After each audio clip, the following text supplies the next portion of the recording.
আল্লাহর নবীর সাহাবী এত অসুস্থ, তারপরও আল্লাহর নবীর কাছে গিয়ে বলে, ওগো আল্লাহর নবী, আমি কিভাবে নামাজ আদায় করব?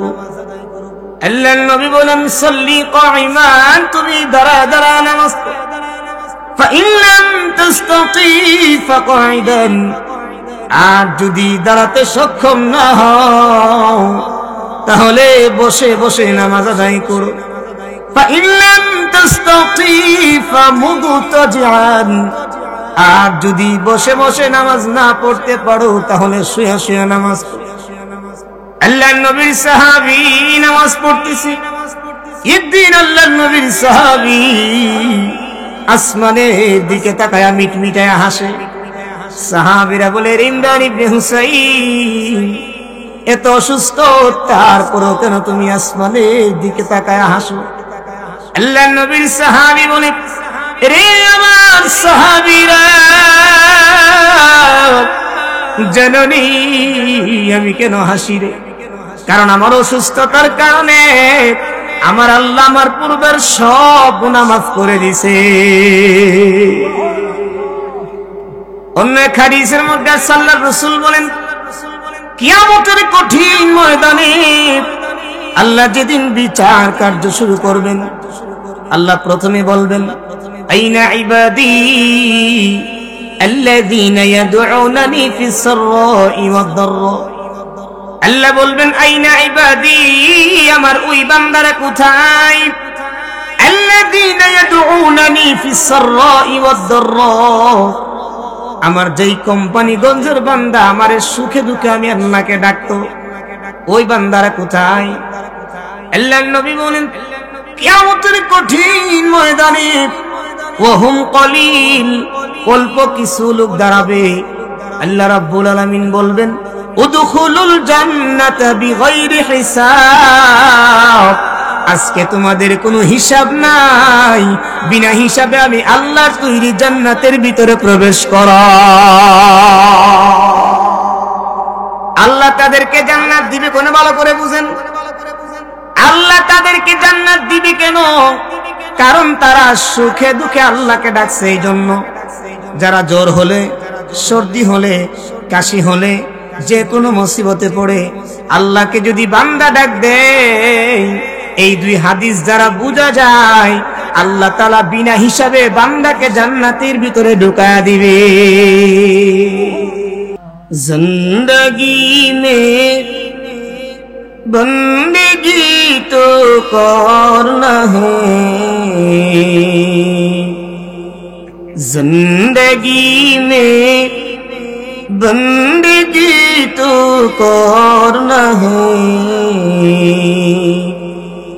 जिंदगी बे बंदगी शर्मिंदा है, जिंदगी बे बंदगी शर्मिंदा है। दुनिया में हो दुनिया का तलबगार न हो, बाजार से गुजरे हो खरीदार न हो। दुनिया में हो दुनिया का तलबगार न हो, बाजार से गुजरे हूँ खरीदार न हो। ये दुनिया एक मिसल कागज फूल है, ये दुनिया एक मिसल कागज फूल है, जिंदगी में बंदगी तू करना है, जिंदगी में बंदगी तो करना है, जिंदगी में बंदगी शर्मिंदा है, जिंदगी में बंदगी शर्मिंदा है। आए थे कुछ न कुछ खरीदने को, जैसे है रोशन मेरे क़ल्ब रहा। आए थे हम कुछ न कुछ खरीदने को, जैसे है रोशन मेरे क़ल्ब रहा। वरना कोई चाहा दूजा मैं नहीं, वरना कोई चाहा दूजा मैं नहीं। जिंदगी में बंदगी तू करना है, जिंदगी में बंदगी तू करना है। जिंदगी में बंदगी शर्मिंदा है, जिंदगी में बंदगी शर्मिंदा है। अल्हम्दुलिल्लाह।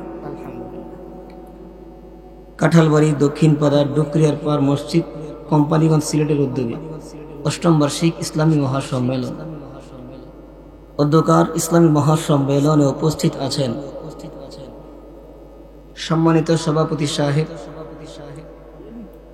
উপস্থিত আছেন দিগার উলামা একরাম, আমার সামনে উপবিষ্ট আছেন আমার দিন দরদি যুবক ভাইয়েরা, বৃদ্ধ বাবারা, পর্দার আড়ালে অবস্থানরত আমার সম্মানিতা মা ও বোনেরা। সর্বপ্রথম ওই মহান রব্বুল আলামিনের দরবারে শুকরিয়া আদায় করছি যে আল্লাহ তাআলা আমাদেরকে বড় দয়া করে, মায়া করে, মহাব্বত করে দ্বীনের একটা মাহফিলে আসার বসার তৌফিক দিয়েছেন। এই জন্য ঈমানের আওয়াজকে উঁচু করে বলি আলহামদুলিল্লাহ। আমার পরে যিনি বয়ান করবেন উনি যোগ্য আলেম এবং আমাদের ব্রাহ্মণবাড়িয়া জেলার একজন সুযোগ্য বক্তা। বিভিন্ন জায়গায় উনি প্রোগ্রাম করে হযরত অত্যন্ত চমৎকার আলোচনা করেন। এখনো যা আমরা বাড়িতে ঘোরাফেরা করতেছি, আমরা মাহফিলে চলে আসি। হযরত আসার আগ পর্যন্ত আমি কোরআন এবং হাদিসের আলোকে দু একটা কথা বলার প্রয়াস চালাবো।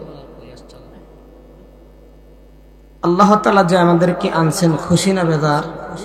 খুশি। যে ব্যক্তি সুখে দুঃখে আল্লাহকে ডাকবে, আল্লাহ তাআলা বলেন তার দুইটা উপকার হবে। কয়টা উপকার? সুখে দুঃখে মানে অনেকে আছে বিল্ডিং করলে আল্লাহর খবর নেই, যদি মুসিবতে পড়ে তো মসজিদে গিয়ে একটা সেজদা শুরু করে দেয়। আছে না? নাই? এমন আছে না? কোম্পানিগঞ্জ না আমাদের দিকে আছে। যারা সুখে দুঃখে আল্লাহকে ডাকবে তাদের দুইটা লাভ।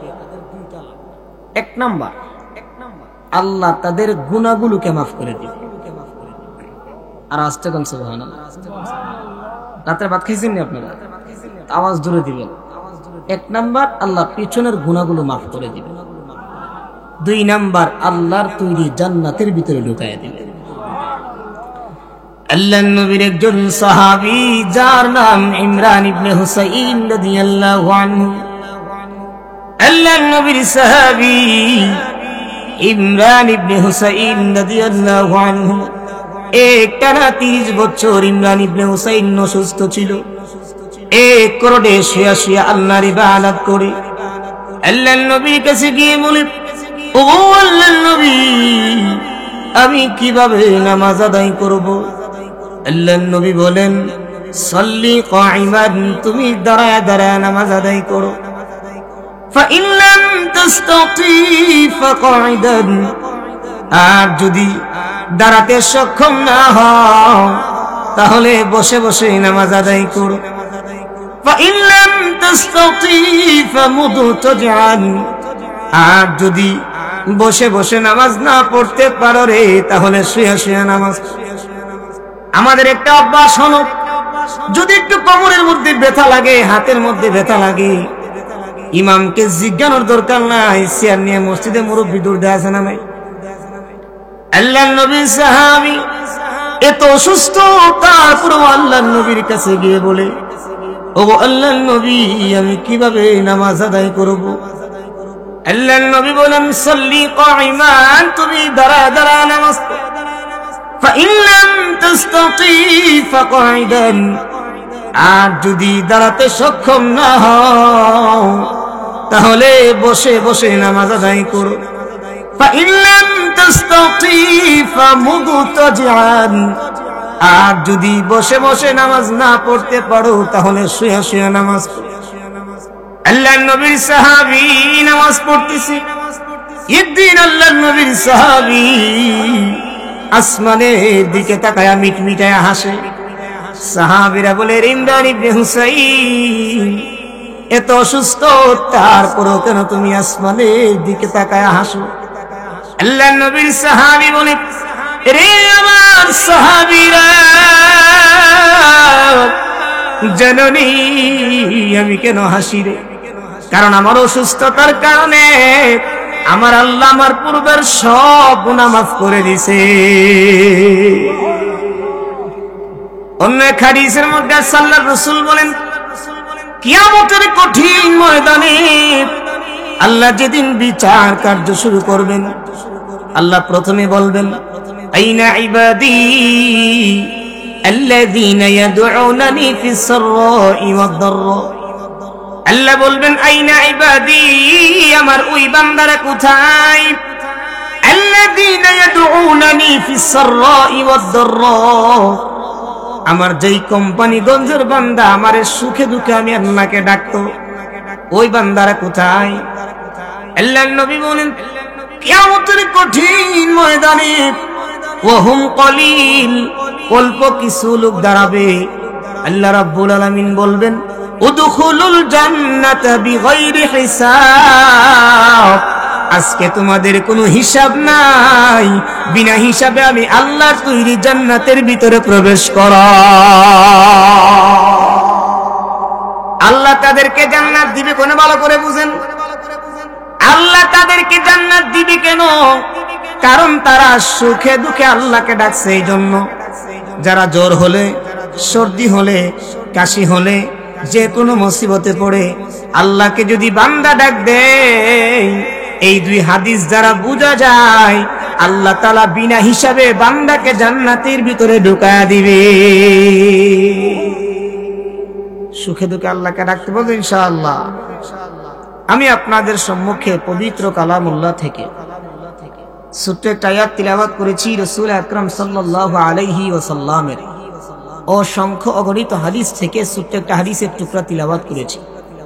আল্লাহ চাহিয়ে তো এই আয়াত এবং হাদিসকে সামনে রেখে যে একটা কথা বলার প্রয়াস চালাবো। আল্লাহ আমাকে আমলের নিয়তে বলার, আপনারা যারা শুনবেন তাদেরকে আমলের নিয়তে শ্রবণ করার তৌফিক আল্লাহ দান করুন, বলুন আমিন। আমি যে আয়াতে কালিমা তিলাওয়াত করেছি, আল্লাহ বলেন, কুল, হে নবী আপনি तमाम পৃথিবীর মানুষদেরকে জানায়। কি জানায় দিবেন? ইন কুনতুম তুহিব্বুনাল্লাহ, যদি তোমরা আল্লাহকে ভালোবাসতে চাও, ফাত্তাবিউনি, তাহলে আমি নবীর অনুসরণ অনুকরণ করো। তাহলে এই আয়াতের প্রথম অংশ দ্বারা আমরা বুঝলাম, আল্লাহকে ভালোবাসতে গেলে নবীর অনুসরণ অনুকরণ করা লাগবে, ঠিক না বেটি?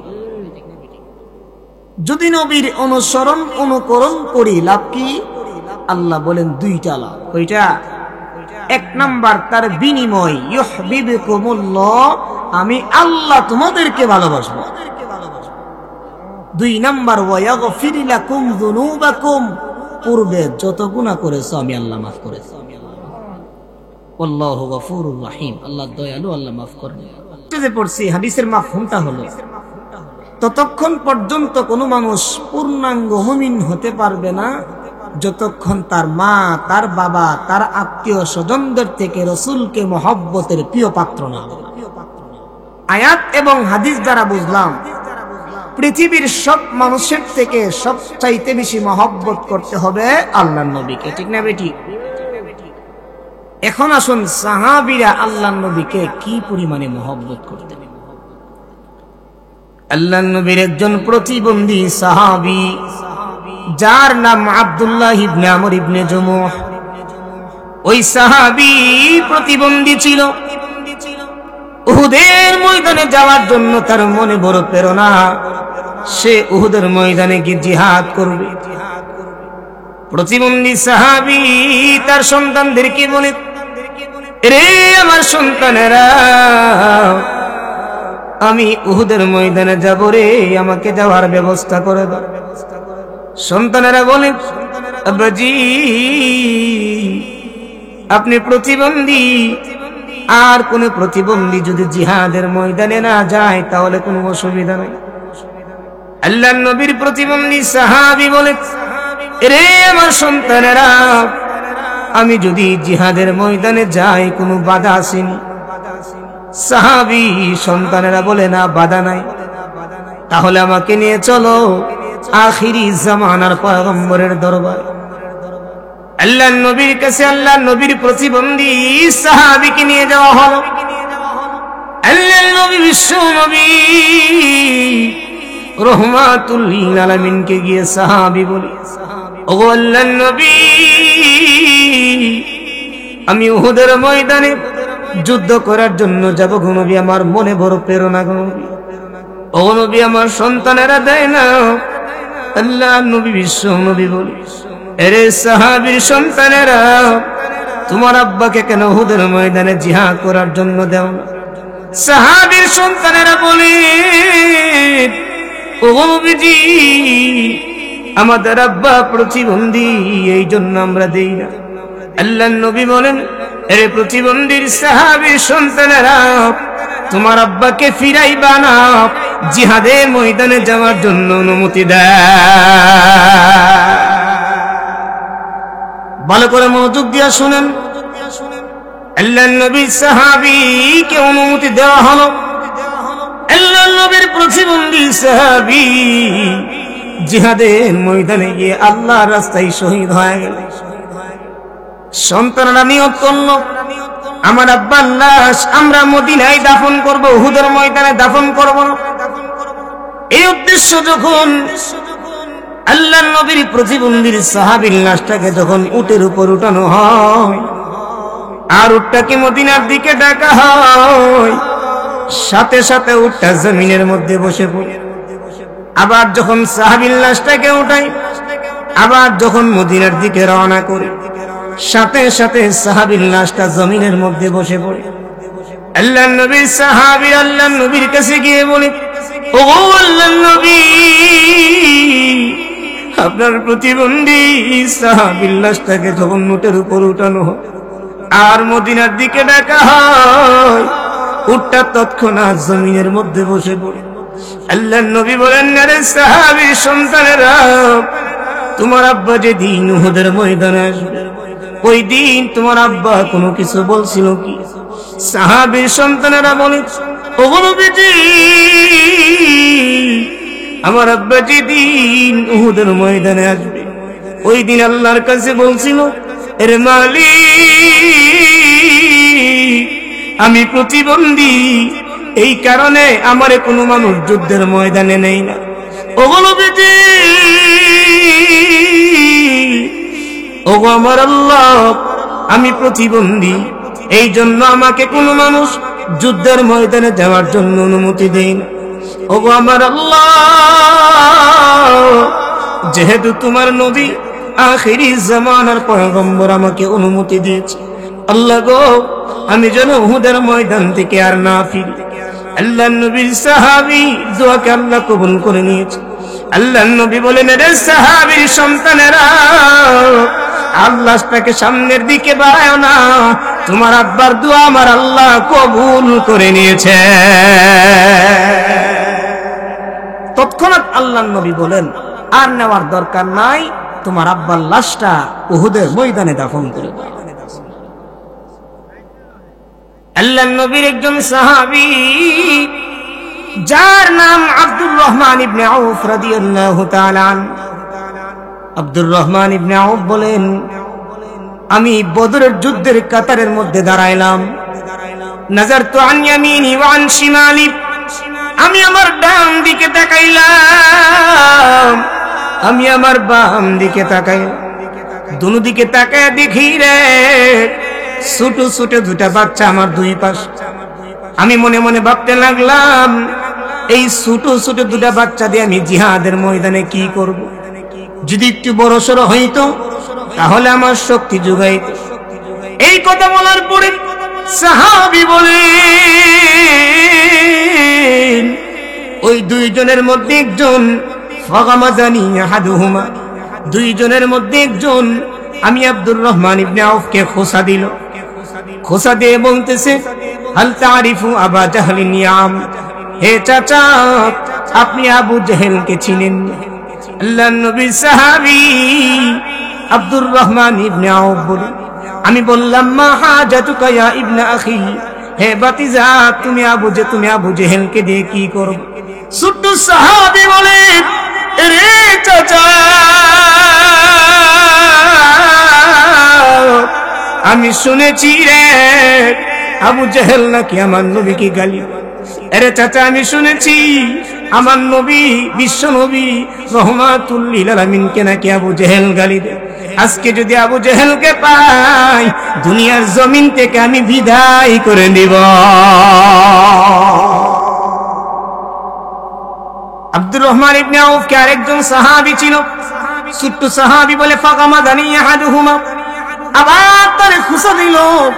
খুশা দিয়ে বলতেছেন, হাল তারিফু আবা জাহলিন ইয়াম, চাচা আপনি আবু জেহেলকে চিনেননি? আব্দুর রহমান ইবনে আউফ বলেন, মা হাজাতুকা ইয়া ইবনে আখি, এরে ভাতিজা তুমি আবু জেহেলকে দিয়ে কি করবা? ছোট্ট সাহাবী আল্লাহর নবীর সাহাবী বলে, এরে চাচা আমি শুনেছি সে নাকি আমার নবীকে গালমন্দ করে, আমি যদি তাকে পাই দুনিয়ার জমিন থেকে বিদায় করে দেব।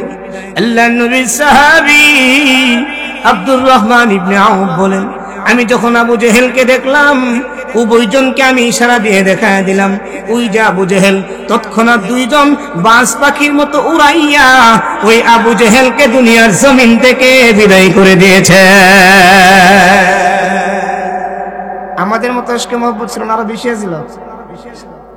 আল্লাহর নবীর একজন সাহাবী যার নাম আব্দুল্লাহ, মুনাফিকের সর্দার, তার নাম ছিল আব্দুল্লাহ ইবনে উবাই ইবনে সালুল। এই আব্দুল্লাহ ইবনে উবাই ইবনে সালুল আল্লাহর নবীকে গালমন্দ করত। উনারই সন্তান যার নাম আব্দুল্লাহ, তিনি ছিল নবীর সাহাবী, আর তার বাবা আব্দুল্লাহ ইবনে উবাই ইবনে সালুল ছিল সাইয়্যিদুল মুনাফিকিন, মুনাফিকের সর্দার। একদিন আল্লাহর নবী রাস্তা দিয়ে হাঁটতেছে সাহাবীদেরকে নিয়ে, ওই সাথে মুনাফিকের সর্দার আব্দুল্লাহ ইবনে উবাই ইবনে সালুলের সন্তান আব্দুল্লাহ নবীর সাথে ছিল। যাইতে যাইতে আমরা হাঁটলে কিন্তু কিছু পায়ের ধুলাবালি উড়ে কি উড়ে না, কিছু ধুলা নবীর পায়ের কিছু ধুলা আব্দুল্লাহ ইবনে উবাই ইবনে সালুলের গায়ে গিয়ে পড়ছে। আব্দুল্লাহ ইবনে উবাই ইবনে সালুল বলে, নিকৃষ্ট ব্যক্তি মুহাম্মদের ধুলা আমার গায়ের মধ্যে পড়ছে। নাউযুবিল্লাহ বলবেন না? সঙ্গে সঙ্গে কেমন আশিক রাসূল ছিল, সঙ্গে সঙ্গে ওই যে ওনার ছেলে আব্দুল্লাহ যে নবীর সাহাবী, হে বলতেছে নবী লা ইন শিতা লা আতাইতুকা রাসি, নবী আপনি যদি আমাকে অনুমতি দেন আমার বাবার গর্দানটা আমি কেটে আপনার সামনে হাজির করব। কেমন মহব্বত ছিল, কম না বেশি? কম না বেশি?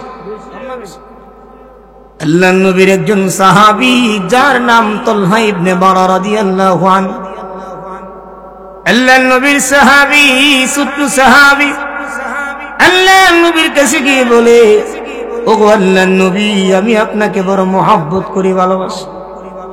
আল্লাহর নবী বলেন, এরে আমার সাহাবী তুমি আমারে কি পরিমাণে মহব্বত করো? আল্লাহর নবীর ছোট্ট সাহাবী বলে, ওগো আল্লাহর নবী মুরনি বিমা আহবাবতা ফালা আসি লাকা আমরা, ওগো আল্লাহর নবী আপনি আমাকে যা আদেশ করবেন আমি তাই করব। ফালা আসি লাকা আমরা, আপনার আদেশের বাইরে আমি যাব না। আল্লাহর নবী একটু মজা করে বলতেছে, ইযহাব তুমি যাও, ফাকতুল আবাকা ওই যে তোমার আব্বা দাঁড়িয়ে আছে, তার মাথাটা কাইটা আমার সামনে হাজির করে দাও। এই হাদিস বর্ণনাকারী সাহাবী হলো হুসাইন রাদিয়াল্লাহু আনহু। আল্লাহর নবীর সাহাবী বলে, তৎক্ষণাৎ ছোট্ট সাহাবী তার বাবার দিকে একটা দৌড় মারল। আল্লাহর নবী সাহাবীর দূর দেখা ফাজিবান নবী সাল্লাল্লাহু আলাইহি ওয়াসাল্লাম লিযালিক ওয়া হুয়া গোলাম। আল্লাহর নবী ওই ছোট্ট সাহাবীর দূর দেখে একটা আল্লাহর নবী ওই ছোট্ট সাহাবীর দূর দেখে আশ্চর্য হয়ে গেল। আল্লাহর নবী ডাক দিয়ে বলে, সাহাবী তামরে, আমার আল্লাহ আমাকে দুনিয়ার জমিনে এই জন্য পাঠান নাই যে আমি বাবা এবং সন্তানের সম্পর্ককে বিচ্ছিন্ন করে দেব।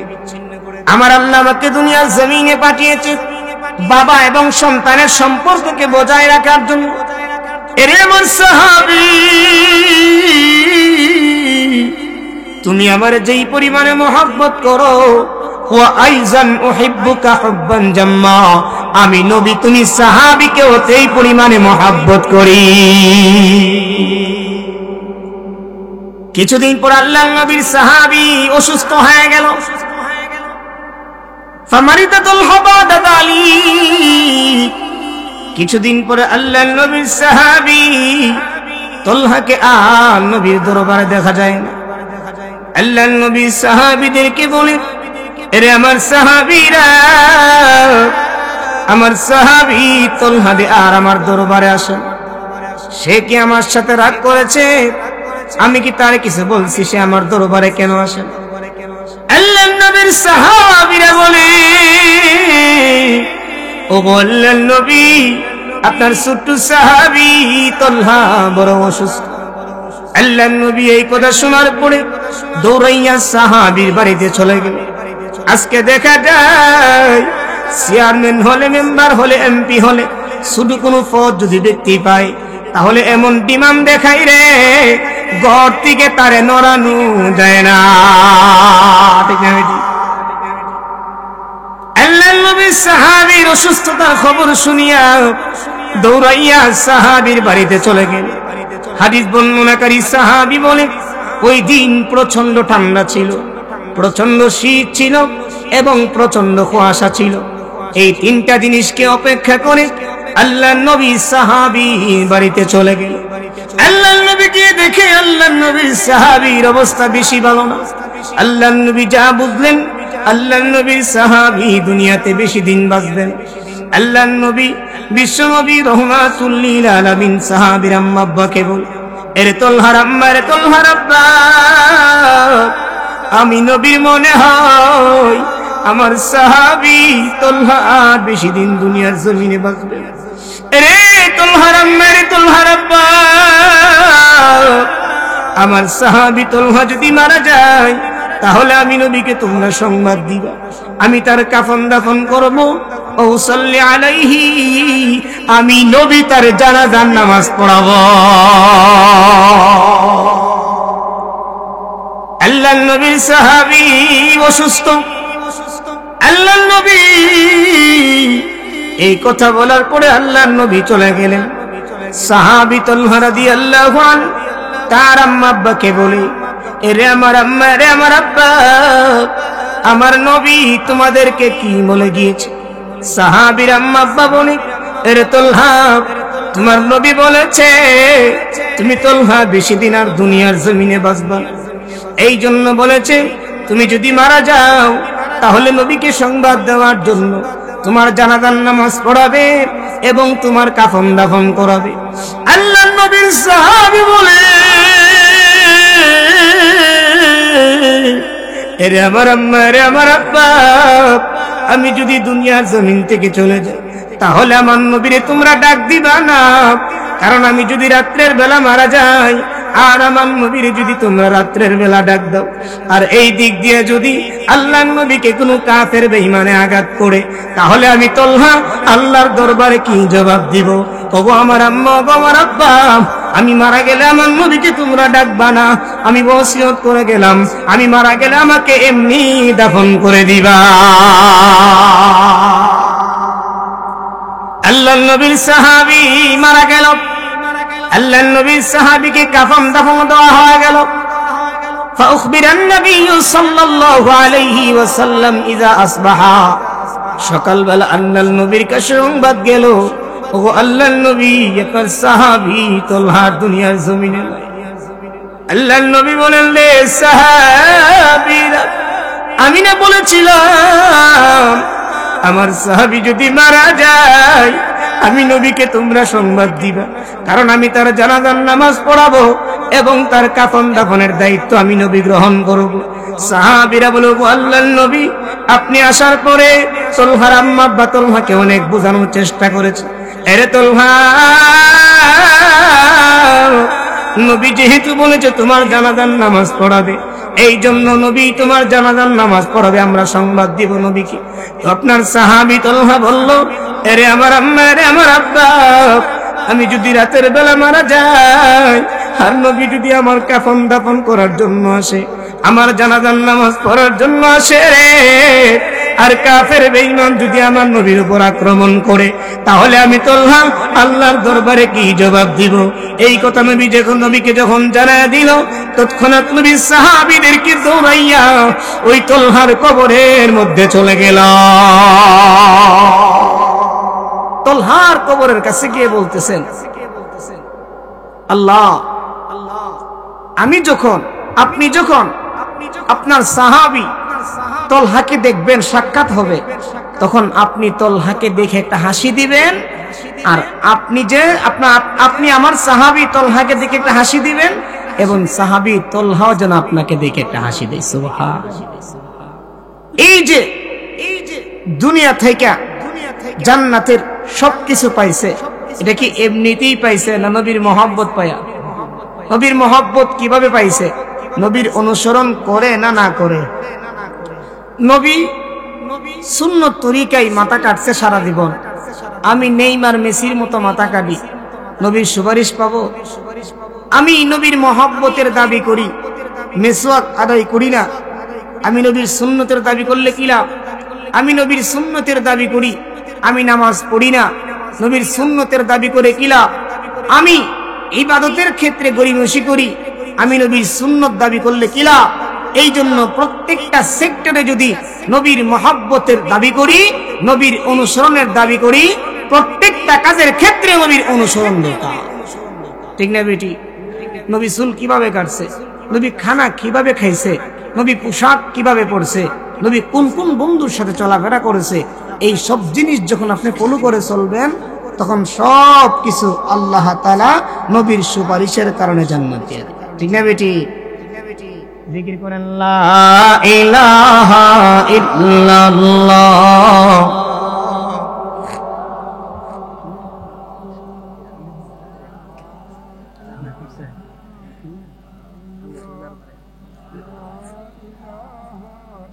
জোরে লা ইলাহা ইল্লাল্লাহ।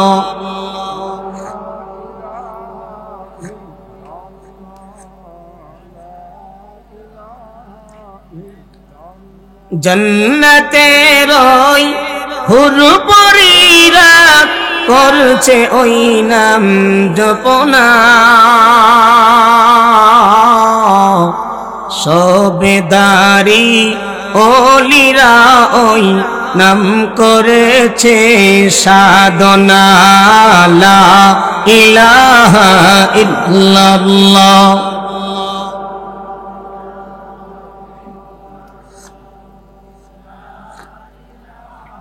জোরে জোরে লা ইলাহা ইল্লাল্লাহ।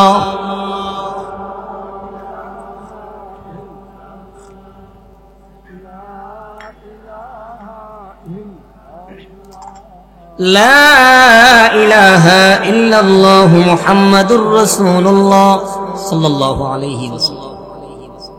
উহুদের যুদ্ধ শেষ। আবু হুরায়রা রাদিয়াল্লাহু তাআলা আনহু বলেন, আল্লাহর নবী যায়েদ রাদিয়াল্লাহু আনহুকে পাঠাইছে উহুদের ময়দান থেকে লাশগুলা শনাক্ত করার জন্য, বিশেষ করে সাদ ইবনে রবির লাশটাকে তালাশ করার জন্য আল্লাহর নবী যায়েদ রাদিয়াল্লাহু আনহুকে পাঠাইছে।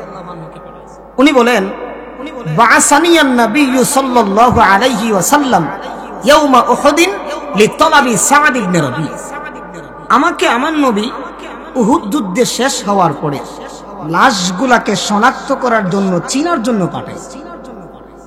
আমি যখন উহুদের ময়দানে যাব, ওই সময় নবী বলতেছেন, হে সাহাবী, ইন রাআইতাহু, যদি আমার সাহাবী সাদ ইবনে রবিকে দেখো, আমি নবীর পক্ষ থেকে তার সালাম জানাইব। এই কথা শোনার পরে যায়েদ রাদিয়াল্লাহু আনহু রওনা দিল।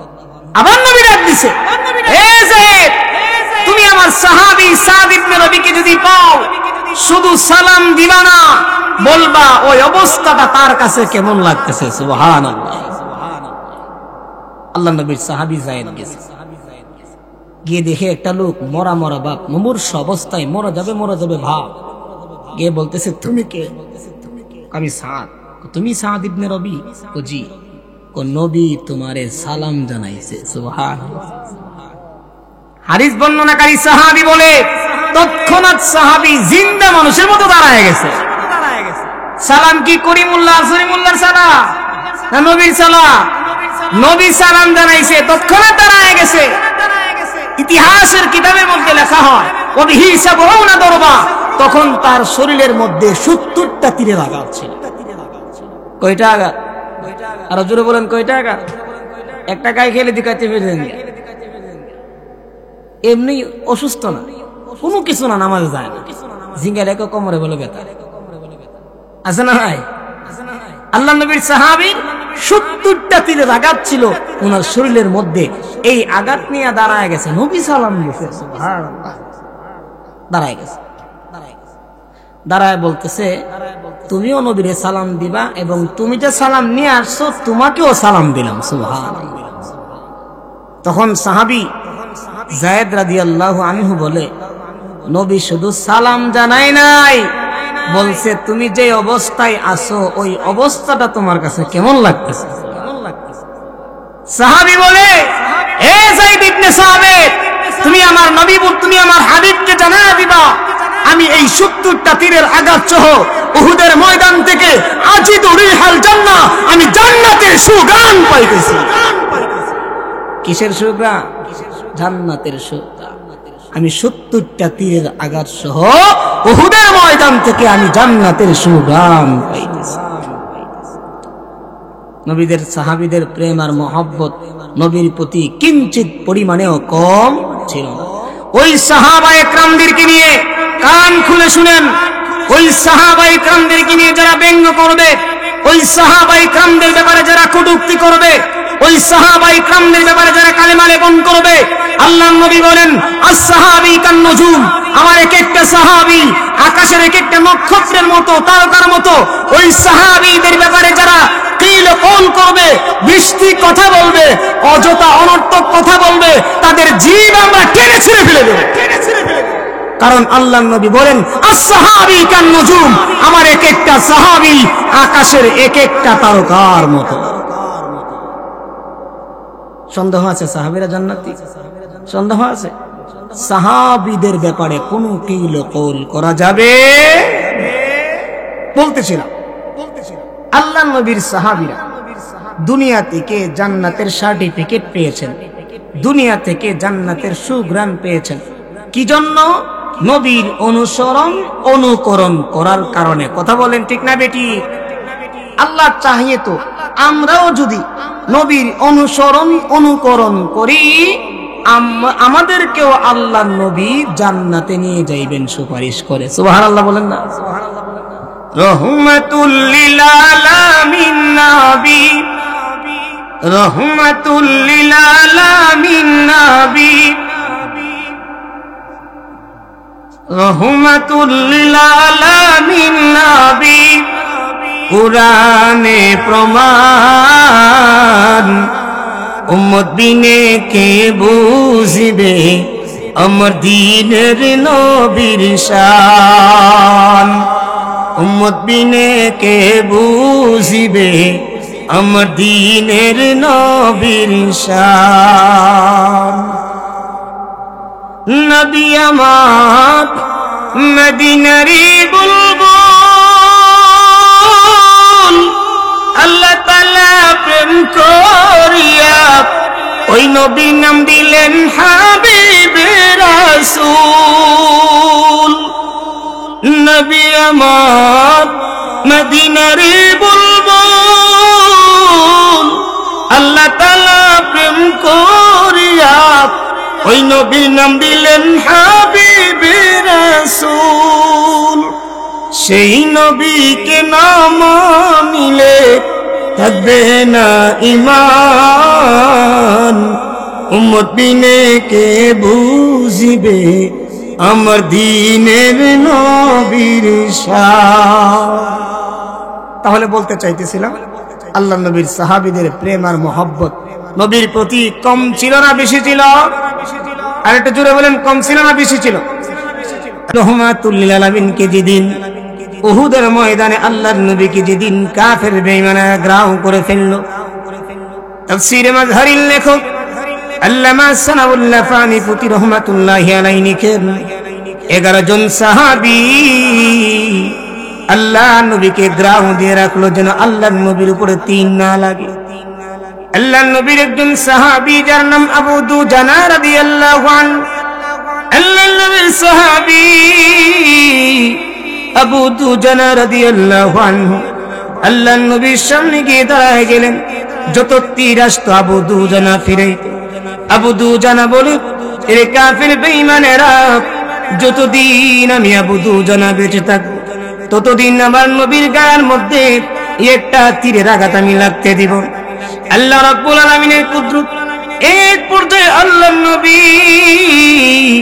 বিশ্ব নবী রহমাতুল লিল আলামিনের মাথা মুবারকের মধ্যে একটা কাফের একটা পাথর দ্বারা আঘাত করল। আল্লাহর নবীর পাথরের আঘাতে মাথার মধ্যে লোহা টুপি পরিধান ছিল, ওই লোহা টুপিটা ভাঙ্গা আল্লাহর নবীর মাথার ভিতরে দুইটা টুকরো গিয়ে ঢুকে পড়ল। আল্লাহর নবী হযরতে তালহা রাদিয়াল্লাহু আনহুকে নিয়ে একটা গর্তের ভিতরে পড়ে গেল।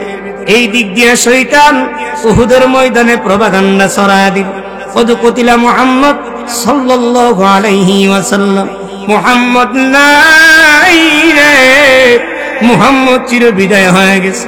এই খবর যখন শোনায় দিল, সাহাবীরা হাত থেকে তরবারি ফালায় দিল।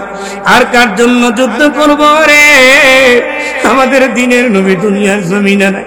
সাহাবীরা কান্না আরম্ভ করে দিল, আর কার জন্য যুদ্ধ করব রে?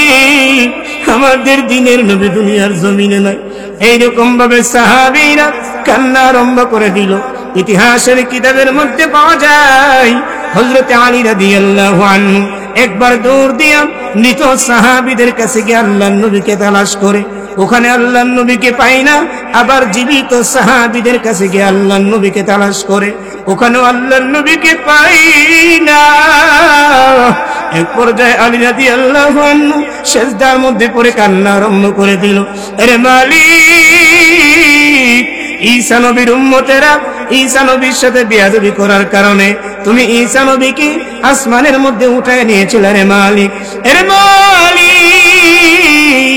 আমাদের নিয়ে এমন কোন বেয়াদবি হয়েছে যে বেয়াদবি করার কারণে আমাদের নবীকে তুমি আসমানের মধ্যে উঠায় নিয়েছো রে মালিক। এইরকম ভাবে যখন কান্না আরম্ভ করে দিল, এই দিক দিয়ে আল্লাহর নবীর সাহাবী তালহা রাদিয়াল্লাহু আনহু আল্লাহর নবীকে নিয়ে গর্তের ভিতরে পড়ে গেল। আল্লাহর নবী কেমন নবী ছিল রে ভাই? আল্লাহর নবী গর্তের ভিতর থেকে বারবার মাথাটাকে উঠায় উহুদের ময়দানটা দেখার জন্য। সাহাবী তালহা রাদিয়াল্লাহু আনহু আল্লাহর নবীর মাথা মুবারকটাকে এইভাবে নিচের দিকে ঝুঁকায় দেয় আর বলে, ওগো নবী, আপনি মাথা উঠাবেন না। আপনি যদি মাথা উঠান গো, আর একটা তীর যদি আপনার গায়ে লেগে যায়, তাহলে আমি আল্লাহর দরবারে কি জবাব দিব? ওগো নবী, আপনি মাথা উঠাবেন না, আমি উহুদের ময়দানটা চেক করে আপনাকে জানায় দেব। তাহলে নবীর সাহাবীদের প্রেম আর মহব্বত নবীর ভিতরে কম বেশি না বেশি? আমাদের মহব্বত নবীর ভিতরে কম না বেশি হতে হবে? জোরে বলেন। বেশি হলে আল্লাহ নবীকে সাইরা না দইরা? আরো জোরে বলেন। আল্লাহ গর মসজিদ সাইরা না দইরা? আরো জোরে। আল্লাহ রাসূলের মহব্বত যদি আপনি ফিট করতে চান, আল্লাহরে কি ভাইবেন? খুঁজা ভাইবেন। এই যে মসজিদে আল্লাহর ঘর না, এটা আল্লাহর ঘর নি, এই মসজিদে যেটা দিবেন এটাই আল্লাহ পাইবে। সুবহানাল্লাহ বলেন। হাদিসে কুরসিতে আছে আল্লাহ তাআলা বান্দাকে বলবে, কোম্পানিগঞ্জের অমুক বান্দা, আরে আমি দুনিয়াতে খানা খাই নাই, তুমি আমারে খানা দেও নাই। তখন বান্দা কইব, আল্লাহ আপনি আবার খানা খাইছেন না কেন? তখন আল্লাহ কইব, অমুক জায়গায় যে অমুক ব্যক্তি অনাহার ছিল, তারে যদি তুমি খাওয়াইতা আমি আল্লাহকে খাওয়ানো হইতো।